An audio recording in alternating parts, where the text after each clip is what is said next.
Listen to the end of today's show to find out the hidden twist in our opening story. There was once a girl, and she hated the road that led back home. On this road, there stood a single, isolated old apartment. There was always a man at the second-floor window, grinning at her. The girl was scared of him and always ran past the apartment to get home. However, one day, the girl was passing by as usual. The man was there again, in the second-floor window. Only this time, something was different. His mouth was moving, like he was trying to say something to her. The girl was creeped out, so she decided to take the corner just before the apartment and go the long way home. That night, the girl was killed.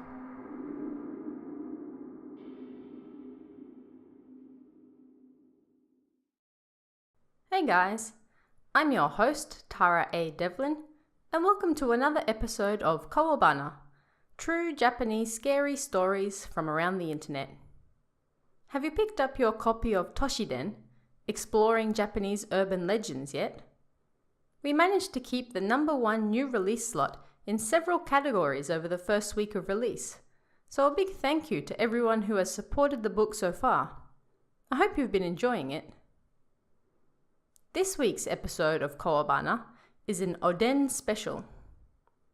You might be wondering, first of all, what the heck is oden? Oden is a winter dish in Japan that consists of several ingredients. You can make it at home, or you can buy it at the convenience store, where you can pick out all the different things you want. Things like boiled eggs, daikon, fish cakes, tofu, konnyaku, etc. So how does that relate to this week's episode? This week is a hodgepodge of horror. Usually we only have around 3 or 4 stories based around a particular theme for each episode. But this week, we're going to have a wide variety and selection of shorter stories. Everything from ghosts, weird traditions, curses, you name it. Just like you can pick and choose what random ingredients you want in your oden, this week I have chosen a bunch of terrifying tales to frighten and chill your summer. Or make your winter even colder. So let's get right to it. This first one is called The Girl Left Behind in the Fire.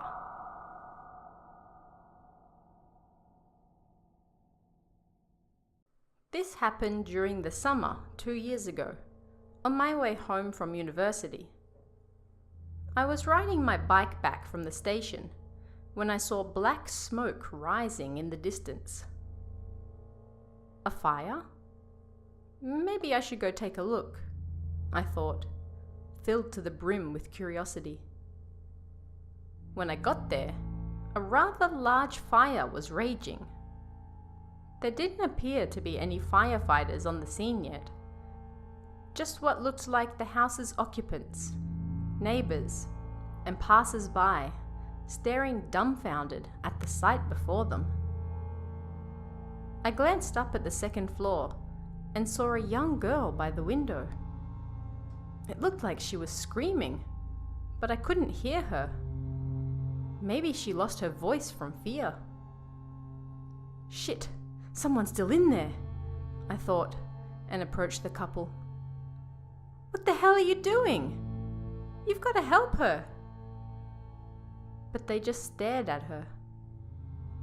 Now, usually I don't have a terribly strong sense of justice, but seeing the girl up there, I knew I had to help her. I turned to the people around me and screamed, "Fill some buckets up with water!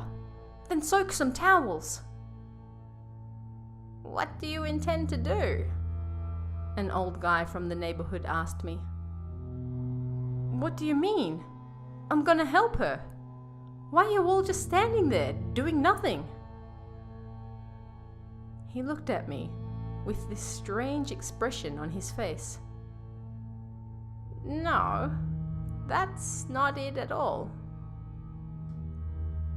Maybe it was because of the fire, but he seemed a little confused. I tried to ask him what he meant, but then he continued. "That couple, they don't have a child." Huh? I didn't understand what he was saying at first. When I arrived, I was in a rush, so I didn't notice, but taking another look at the girl, I realized something was off. She wasn't scared at all.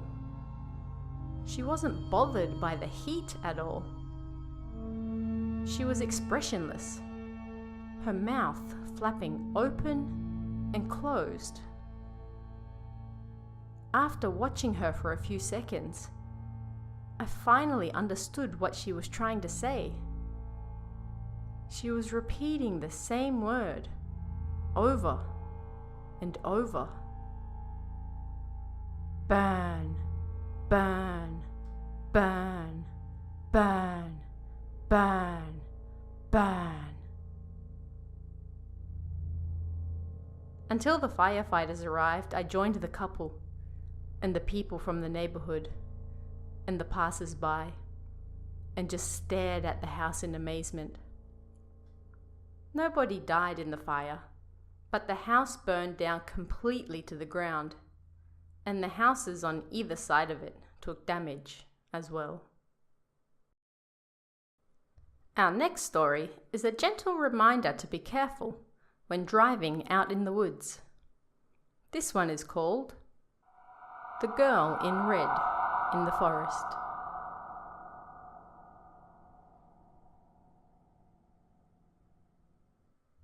A group of friends went for a drive along a certain mountain road. Cassette tapes were still expensive at the time, and the radio cassette player blasted a My Best tape throughout the car. The road was so narrow that two opposing cars were unable to pass at the same time. But there was no one else on the road, so they enjoyed a leisurely drive. Then, the man sitting in the back seat grabbed his head and started shaking. "What's wrong?" his friends asked, and he told them. "I saw someone in the forest, wearing red clothes. I was wondering who it might be at this hour. When I looked closer, I saw a girl of elementary school age, but she was floating. She looked at me with blank eyes, and just for a moment our eyes met. Ever since then, I can feel her looking at me." "Well, you're the only one who saw her. Maybe you were mistaken?" "No, I saw what I saw. We've been to a lot of ghost spots over the years, but this is the most scared I've ever been. She's still looking at me. She's somewhere back there, floating, still looking at me." They started talking about going back. The young man in the back was against it, but the driver was curious, and so they returned. They turned around and drove slowly, but no one saw anything. As they steadily proceeded up the road, the pitch-black forest spread out around them, but there was nothing. "Sorry, but it looks like you were the only one to see anything," one of his friends said. Suddenly, a girl's voice came out of the cassette player. "Welcome back." The group fled the scene as fast as they could, but when they later checked the cassette, there was no sign of any girl's voice. Remember your friend in 3rd grade? The one you always used to hang out with? The one who taught you math and helped you to the nurse's room when you got sick? No? There might be a good reason for that. This next story is called Disappearing Classmate.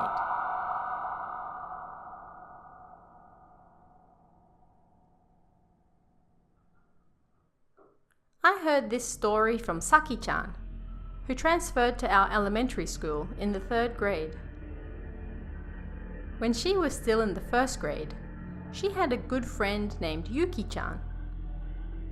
One day, Yuki-chan forgot her homework at school. It was nighttime when she realized. She was too scared to go and get it alone, so Saki-chan ended up going with her. When they reached the school, Yuki-chan went into the classroom to retrieve her homework, and Saki-chan waited for her outside. However, minutes passed, and Yuki-chan didn't return. The classroom door was closed, and when it opened, it made a sound, so there was no way she could have left without Saki-chan realizing it. The classroom didn't have a veranda, and all the windows were closed. Scared, Saki-chan ran home.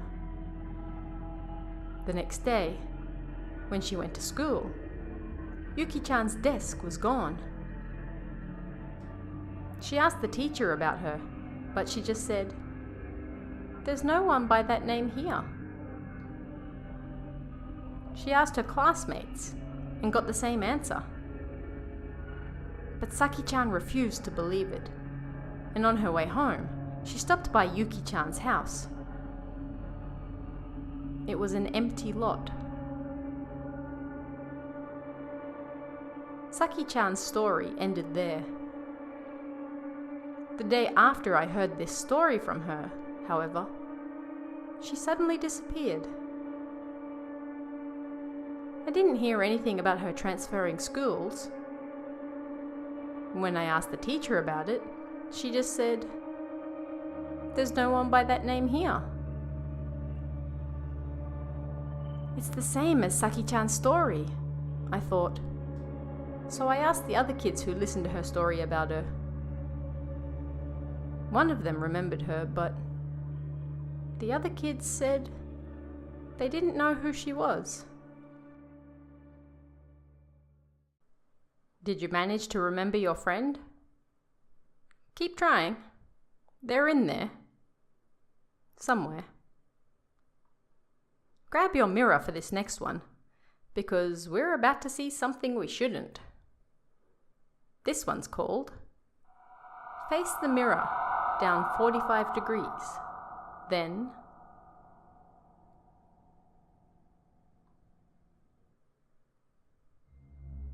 this story is related to mirrors. I heard this story from my uncle. One day, he went to his favorite bar and was drinking sake. He was talking to the owner of the bar, who was of Ainu descent. At some point, the conversation turned to mirrors. Facing the mirror, slant over at 45 degrees and look down. Then, look over either your left or right shoulder. Once you've done that, you should be able to see something within yourself. Is that so? After my uncle went home and was brushing his teeth, he remembered the owner's story. Thinking it couldn't possibly be real, he apparently did exactly as she said in front of the mirror anyway.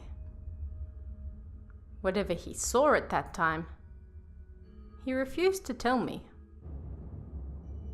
But apparently, he saw something. According to him, the mirror is an object that shows you exactly as you are. For example, even if you're trying to deceive yourself, the mirror can see through it. Supposedly, the owner said that using the mirror is a way to see into the fourth dimension. Hearing that just made me not want to look into the mirror anymore. If you're interested, why don't you try it? You might not see anything, but then again, you might also see something.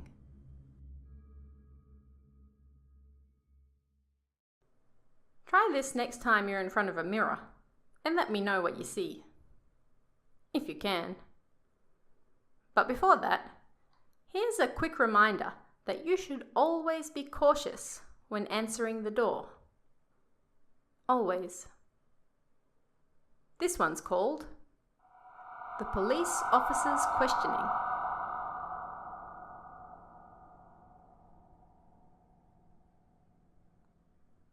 I was tired from work and finally arrived back at my apartment building after a long day.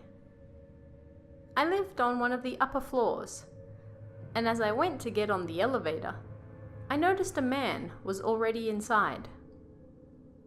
His hat was pulled down, so I couldn't see his face. Well, that's creepy, I thought.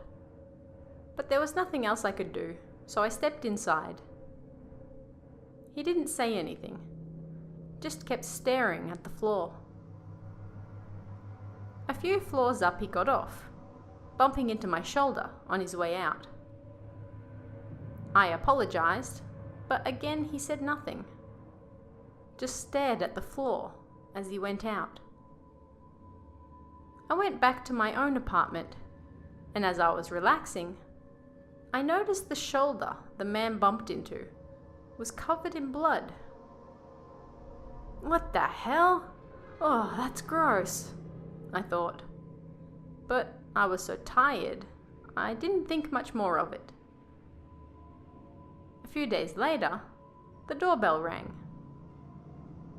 Who's that? I wondered, and looked through the peephole. A police officer was standing there. Excuse me, but there was a murder in this building a few days ago. You didn't by any chance happen to see anyone suspicious looking, did you? He asked.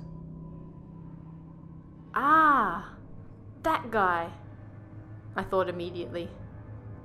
But the drama I was watching had just reached a really good part. If I told the officer I'd seen someone, he'd just want to ask me more questions, and then I'd miss it.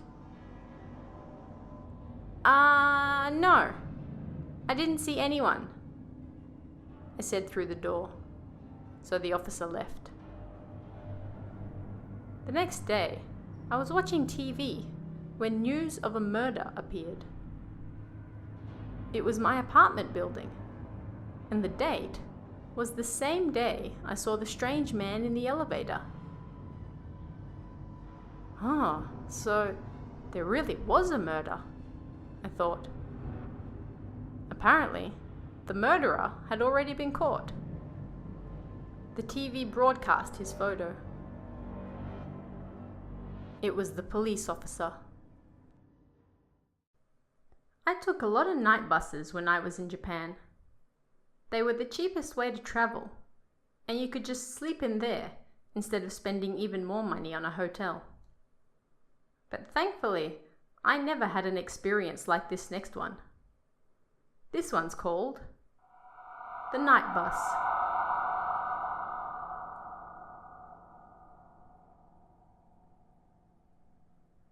I'm a bus driver, and one day I was driving the night bus from Tokyo to Kyoto. Along the way, we changed drivers, and as we started moving again, we saw another bus ahead of us. It was a fixed route bus that drives on public roads, not a sightseeing bus that you usually see on highways. Wow, I thought. Strange to see a fixed route bus out here. I wonder what bus company it's from. As we overtook it, I looked over and saw 5 or 6 people on board. But their faces were all covered in blood. A chill ran down my spine. When I looked up at the destination sign on the front of the bus, it said, Yomi, the underworld. We arrived in Kyoto, and as I was helping the passengers get their luggage out, I heard a lady talking to her friend. I had the scariest dream. She went on to tell her about a bus she saw, where all the passengers were covered in blood. That wasn't a dream, I thought to myself as I handed her the luggage.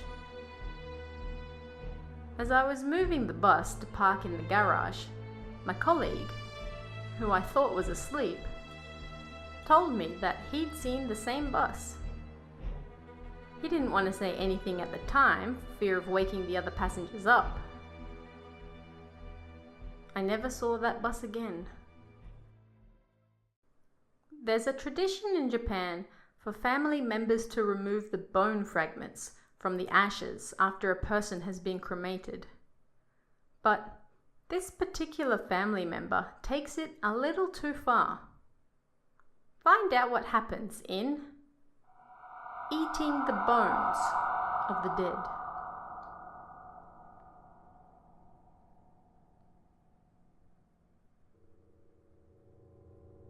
When I was in elementary school, my grandmother on my father's side passed away. This story is about what happened at her funeral. It's bothered me ever since. My father is the second-born son. My uncle, the first-born son, racked up a rather large debt before I was born, causing quite a bit of trouble. He was later disowned from the family. But it was his mother's funeral, so of course he appeared, bringing his wife with him. It was the first time I'd seen either of them, and his wife seemed like a regular old lady. My uncle looked kinda gloomy, so I didn't really want to get too close to him. We went to the crematory, and the body was cremated. There's that custom where people pick out the bone fragments from the ashes, right? So we were doing that, and I glanced over at my uncle, just in time to see him putting my grandmother's bones in his mouth. He was fidgeting and looking around, like he didn't want to be seen. So of course, our eyes met. He crunched the bones and then swallowed. Then he grinned. I was only an elementary school student, so I was terrified. Of course, I couldn't say anything to my parents about it either. Is there some kind of special meaning behind eating the bones of one's parents? Like, my uncle was long estranged from the family. Did he eat the bones to strengthen his ties to his mother? This whole time I've wanted to know why. Does anyone have any ideas? Our last story for this week is an old-fashioned tale of revenge. Be careful who you make fun of. It could have long-lasting ramifications, not just for you, but for your descendants as well. This one's called The Curse That Spanned 7 Generations.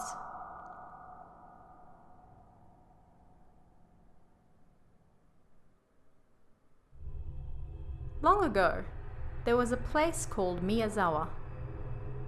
It was said to be an area where small willow trees grew wildly like brush. Every spring, the villagers took part in a custom called field burning, where they burnt off the undergrowth of the fields before they set about their farm work. On this day, like many before it, the young people of Miyazawa gathered and vigorously set about burning down the fields. But as the sun was beginning to set, a white figure suddenly danced by in the twilight. The youths were surprised. "There's a person in there!" they screamed. Looking closer, it was a man dressed as a pilgrim, and he was in a panic as the fire closed in on him from all corners. The pilgrim had chosen these fields that lined the city streets as his sleeping place. The pilgrim was also, as they soon found out, a blind man. While the youths kicked up a fuss, the fire continued to spread throughout the fields. "You scoundrels! You knew I was here and you still set the fire!" the pilgrim shouted in a loud voice. "Huh? You dare to speak ill of us? If you want to die that much, then allow me to grant your wish." The pilgrim's words inflamed the youths' hearts, and they spread the fire they were holding all around him. Before their eyes, the entire area went up in flames. The pilgrim tried to resist them, but being blind, he could do nothing. Soon, he lost his sense of direction, and then his white clothes caught on fire. Then the pilgrim himself was engulfed in flames. "It burns! It burns! I'm going to burn to death!" The youths watched the pilgrim writhe in pain, sneering as though he deserved it.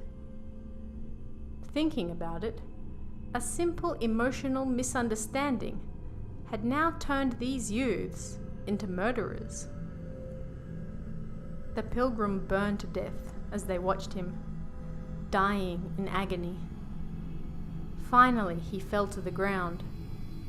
His face was completely black, like charcoal. Then his eyes suddenly opened wide, and he stared at the youths. Being blind, his eyes were white and cloudy. His white eyes glittered in his black as charcoal face as they stared. "You have killed me. Although I have done nothing wrong, you have killed me.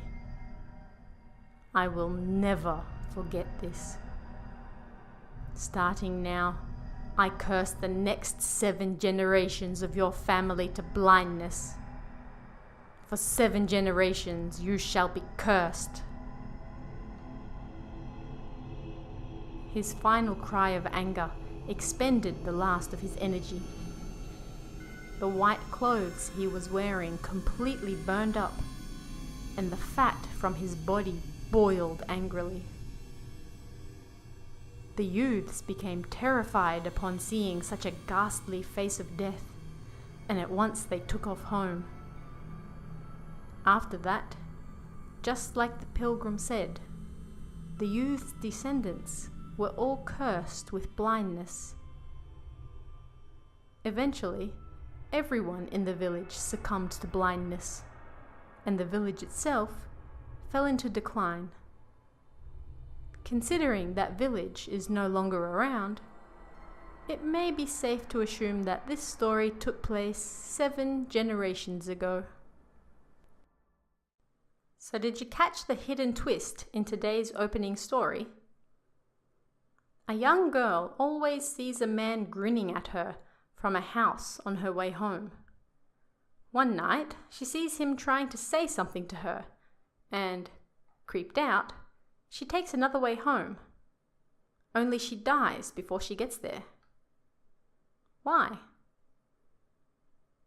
Because the man saw somebody else out there with her. Somebody who was about to end her life. And that's all for this week's show.